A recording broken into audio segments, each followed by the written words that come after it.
우리가 말로 듣는 것하고 그 현장에 가서 보는 것하고 달라요. 그리고 우리가 사람이나 하나님이나 어떤 존재이든 간에 이렇게 간접적으로 듣는 것을 내가 알고 있는 전부라고 생각하면 오해가 될 가능성이 많아요. 세례 요한이 일어나 하나님의 말씀을 전할 즈음에는 이스라엘 나라가 하나님의 계시가 끊어진 지 400년이 훌쩍 지난 영적 암흑기의 깊은 흑암 속에 있었습니다. 하나님을 전하는 선지자도 없고 복음을 전하는 사도들도 없는, 그래서 어둠 속에 있었던 시대에 세례 요한이 등장했습니다. 딱히 요한이 내가 그렇게 일어나리라 생각하여 일어난 것보다 세월을 살다 보면 하나님이 그때 역사의 흐름에 따라, 필요에 따라 사람을 일으킵니다.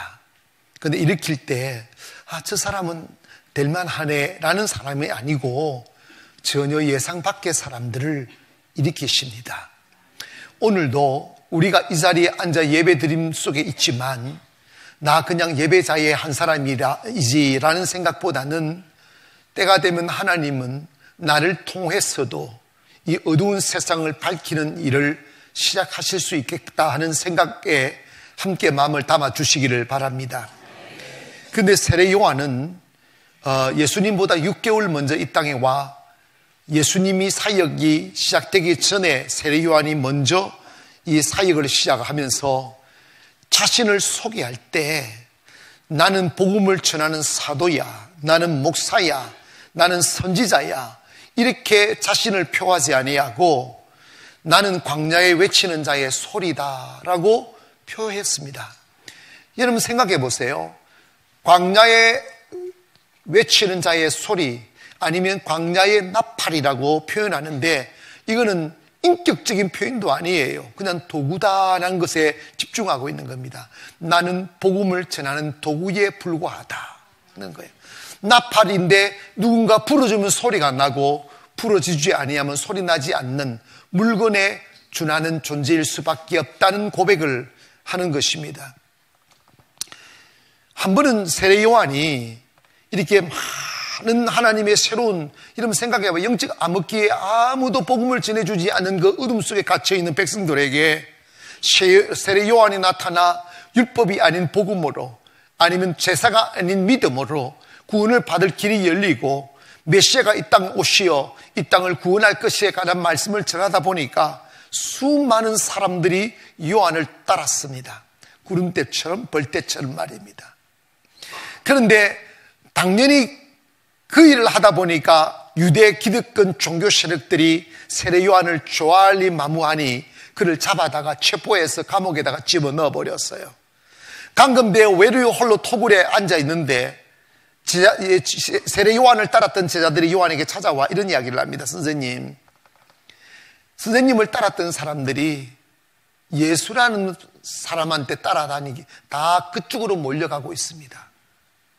이 말은 제가 복음을 막 전하다가 순교 정신으로 복음을 전하다가 체포돼가지고 감옥에 있는데 장로님들이 저한테 찾아와가지고 목사님, 세상에 사람들이 이럴 수 있느냐고, 그동안 목사님의 가르침을 받고 목사님 안에서 신앙생활 하던 사람이 목사님이 감옥에 있는 틈을 타가지고 다른 교회로 다 가버렸습니다. 이 소리거든.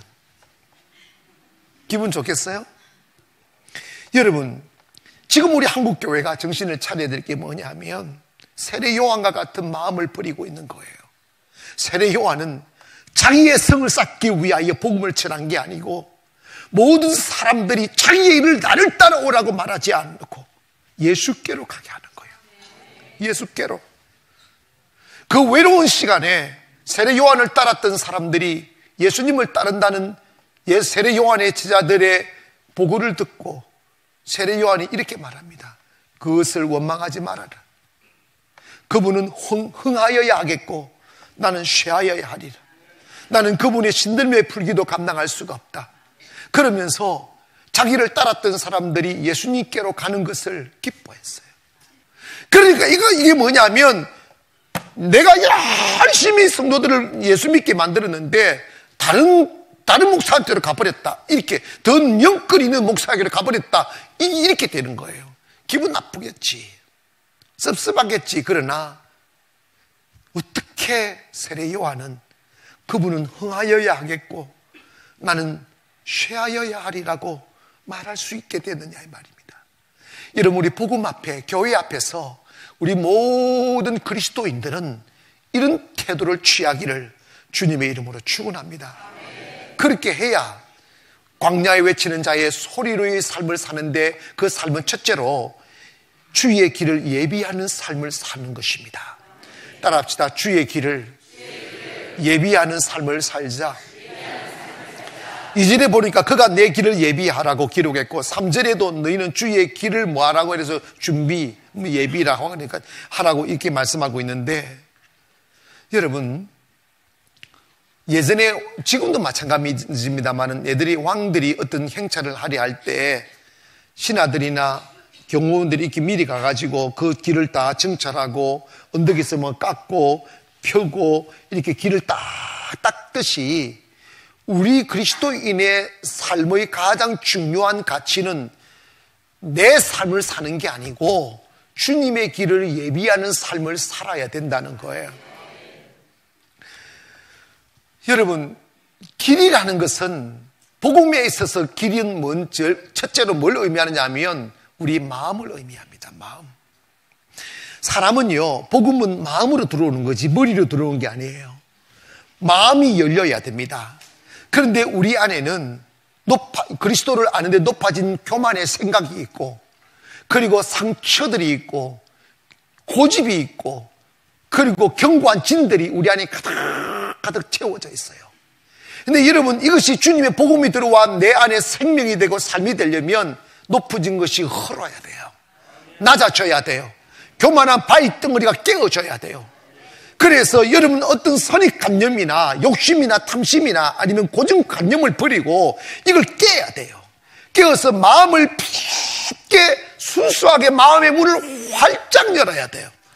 성령을 받을 때 제가 강조하는 것 딱 하나가 있어요. 그게 뭐냐면 생각을 버리라, 마음을 열어라, 이거예요.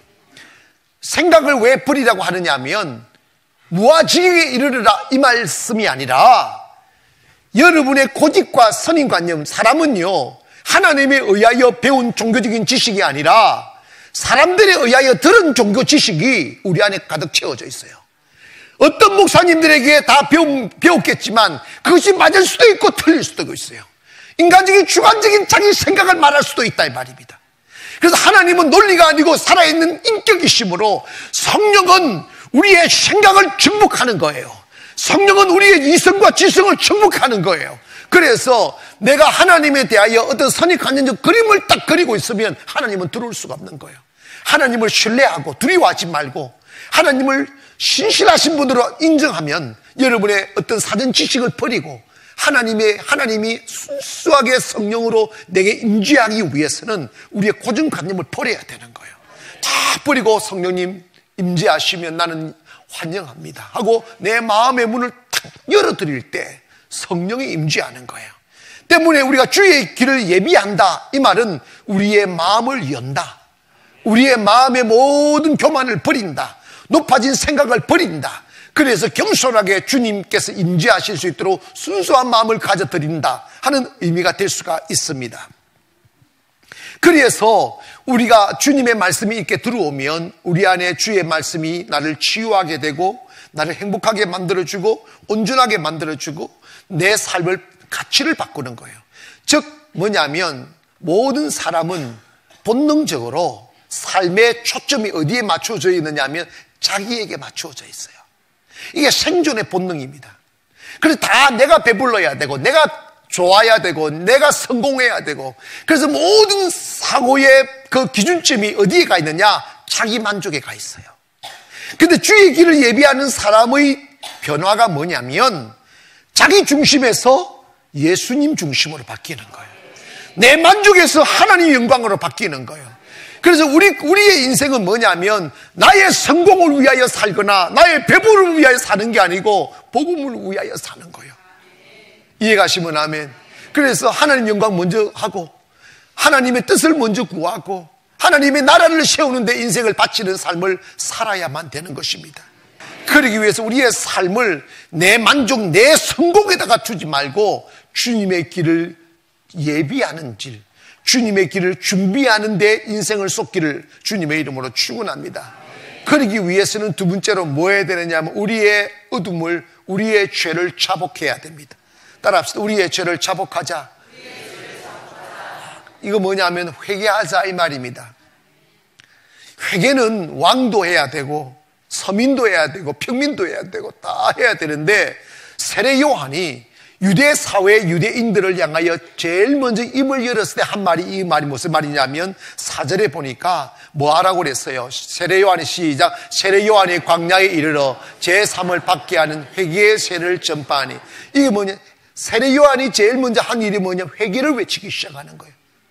예수님도 15절에 가면 공생애 때 예수님도 이런 말씀하셨습니다. 이르시되 때가 찼으니 하나님의 나라가 가까웠으니 뭐하고? 회개하고 복음을 믿으라고 했습니다. 이게 뭐냐면 우리는 먼저 뭐 해야 되느냐? 회개를 해야 되는 거예요. 여러분, 회개는 우리의 잘못을 잘못했습니다라고 고백하는 것도 회개죠. 그러나 진정한 의미에서 회개는 turn around예요. turn around는 뭐냐면 뺑 돌아가지고 360도 도는 게 turn around일까? 돌기는 한 30도 도는 게 turn around일까? 회개는 몇 도를 돌아야 될 것 같아요? 우리는 한 10도 정도 돌아, 조금 돌았다고 원했죠. 조금 돌았다고 원했죠. 이거 회개가 아니에요. 회개는, 그리고 너무 또 돌아버리면 안 돼. 뺑 돌아가지고 제자리 와버리면 거기에 360도 도는 거예요. 회개는요, 180도만 돌아야 돼요. 아멘. 딱 뒤돌아서는 거예요. 이게 뭐냐면 자기 중심에서 예수님 중심으로. 할렐루야. 회개의 진정한 의미는 주님께로 돌아가는 거예요. 여러분, 생각을 주님께 맞추기를 원하고 가치를 주님께 맞추기를 원하고 주님이 원하는 것을 내가 원하고 주님이 가시고자 하는 곳에 내가 가는 것이 회개입니다. 그래서 모든 회개의 의미가 뭐냐면 주님께로 돌아가는 거예요. 아멘. 교회가, 목사가, 어떤 목사님들은 저한테 이런 이야기를 해요. 당신 살만한데 뭔다고 그렇게 열심히 하느냐고, 그러다가 죽는다고 협박하는 거예요. 근데 여러분, 그 말을 제가 이해 못하는 건 아닙니다. 그러나 여러분, 인간적 사고의 가치로 판단하게 되면 성공을 찾지만 신앙생활은 성공으로 가는 길이 아닙니다. 신앙생활은 축복을 받는 것이 가치가 아닙니다. 성공하고 실패했으면 그것으로 하나님의 일을 하는 거예요. 더 열심히 사람을 살리는 것이고 더 열심히 열방을 살리는 일이에요. 아멘. 때로는 피곤도 하죠. 제가 지난주에는 세부 갔다 왔죠. 이번 주에는 이스라엘 갔다 왔죠. 또 예배하죠. 쉴 틈이 없고 때로는 몸이 정말 피곤하죠.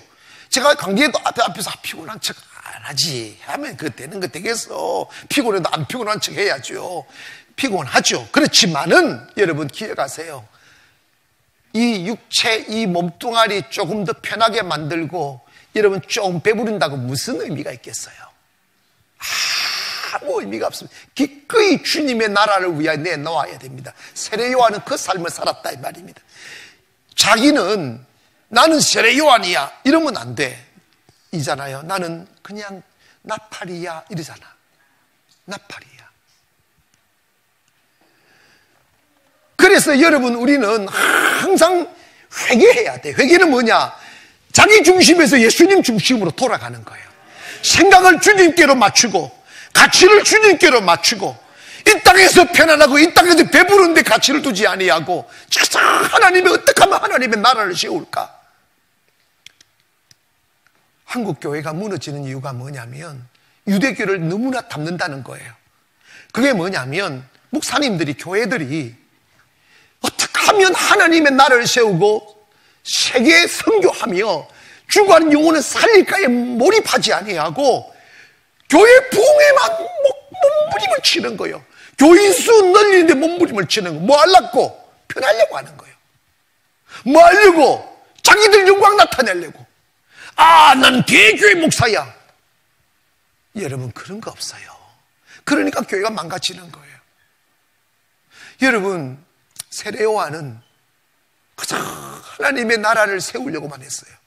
예수님의 복음만 전하려고 했고 주님의 길닦기로만 살려고 하는 거예요. 따라합시다. 나는 예수님의 길닦기다. 길닦기는 뭐냐? 구두 닦기라 이 말이에요. 그냥 길만 닦아놓고 사라지고, 길만 닦아놓고 사라지고. 왜 교회가 시끄럽고 말이 많아요? 이게 뭐냐면 전부 다 자기 세계 만들려고 하는 거예요. 자기 세계. 목사도 여러분 봐봐요. 아니, 성도들을 살릴 생각 안 하고 자기 잘못해서 떠나가는 성도들을 우리 교회 떠나면 저주받는다고 말하는 그 사기꾼은 왜 그런 소리가 나오느냐 하면 자기 세계를 만들려고 하는 거야. 따라합시다. 주님 앞에서 낮아지고 또 낮아지자. 이거면 겸손으로 허리들을 졸라매라 이 말입니다. 세례 요한은 자기를 높이려 하지 않았어요. 자기는 죽어줘도 예수 높이려고 했어요. 네덜란드에 코리 덴 봄이라는 여사가 있었습니다. 유럽을 돌면서 엄청난 부흥을 일으키는 부흥운동가였어요. 한 번은 미국에 방문했을 때 미국에 가는 도시마다 사람들이 몰려오기 시작했습니다. 사람들이 막 기뻐하며 이 코리 여사에 대하여 막 찬사를 보내기 시작했습니다. 그런데 찬사를 보내는데 코리 여사의 얼굴에는 막 그걸 즐기고 기뻐하는 내색이 전혀 없는 거예요. 그래서 기자들은 물었습니다. 코리 여사님, 사람들이 이토록 많은 사람들이 몰려오고 여사님을 이렇게 칭송하고 은혜 받는데 왜 좋지 않습니까?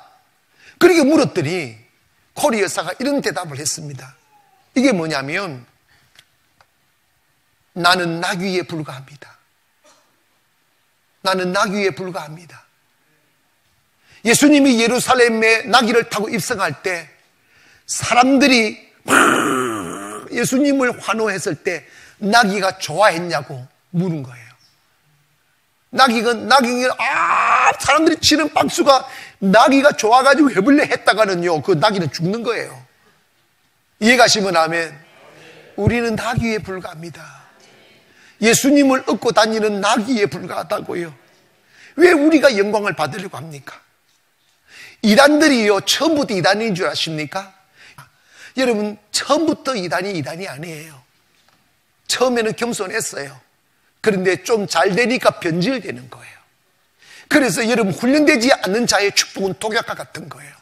너무 빨리 잘 되려고 하지 마세요. 빨리 축복받으려고 하지 마세요. 돈이 많아지는 것보다 더 중요한 것은 믿음이 좋아지는 거예요. 지위가 높아지는 것보다 더 중요한 것은 영이 예비되는 거예요. 심령이 겸손으로 무장되어야 된단 말입니다. 여러분, 성도들이 왜 타락합니까? 왜 목회자들이 타락합니까? 훈련받지 않아서 그런 거예요. 여러분 지금보다 10배, 100배 더 잘 돼도 지금처럼 그렇게 겸손히 섬기시겠습니까? 아멘을 좀 안 하려면 안 해버리고. 우리 교회는요, 우리가 장로님들도 성가대원들도 사회적으로는 뭐 그렇게 못난 사람들이 아니지만 아주 겸손하게 섬기고 있어요. 제가 이렇게 방을 붙여놨잖아요. 무은의 방. 장로님들의 목이 곧아지면 저한테 보고하시라. 그러면 나는 그 목을 잘라버린다. 여러분, 이게 하는 이야기가 아닙니다. 잘 될수록 낮아져야 돼요. 그래서 저희 교회 사람들이 오면 놀라는 게 뭐냐면 목이 곧은 사람이 없는 거야. 전부 다 야들야들하고 겸손하고 친절하고, 이 쇼가 아니라니까. 여러분 봐봐요. 내가 배가 부르고 만족한 사람은 폼 잡을 이유가 없어요. 폼을 잡는 것들은 사기꾼들이나 폼을 잡는 거예요. 내가 부족함이 없는데 폼 잡을 이유가 뭐 있어? 아멘 합시다. 그래서 여러분, 우리가 하나님의 사람, 광야에 외친 나팔로 살려면 끝까지 겸손해야 됩니다. 보십시다. 그는 흥하여야 하겠고 나는 쇠하여야 하리라. 이 말은 뭐냐면,